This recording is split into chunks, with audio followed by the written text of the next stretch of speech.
সুদানে জাতিসংঘের শান্তিরক্ষা মিশনের ঘাঁটিতে সন্ত্রাসী হামলায় নিহত 6 বাংলাদেশি শান্তিরক্ষীর মধ্যে একজন হলেন লন্ড্রি কর্মচারী মোহাম্মদ সবুজ মিয়া। নিহত সবুজ মিয়া গাইবান্ধা জেলার পলাশবাড়ী উপজেলার মুক্তিপুর ইউনিয়নের আমলাগাছি গ্রামের বাসিন্দা।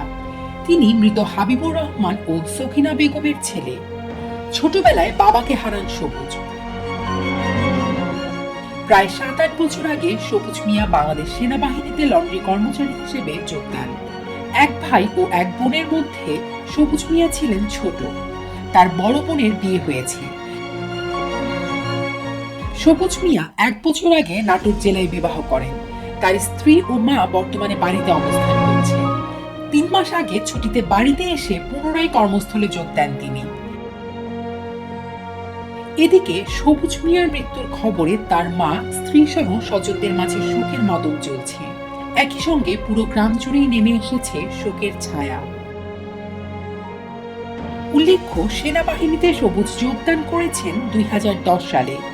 সুদানের আবি অঞ্চলে জাতিসংঘ শান্তিরক্ষা মিশনের আওতাধীন কাদুগুলি লজিস্টিক বেজে শনিবার 13 ডিসেম্বর স্থানীয় সময় দুপুর আনুমানিক 3:40 থেকে 3:50 পর্যন্ত বিচ্ছিন্নতাবাদী সন্ত্রাস গোষ্ঠী ড্রোন হামলা চালায়। এতে দায়িত্ব পালনরত 6 জন বাংলাদেশি শান্তিরক্ষী নিহত হন এবং আরও 8 জন আহত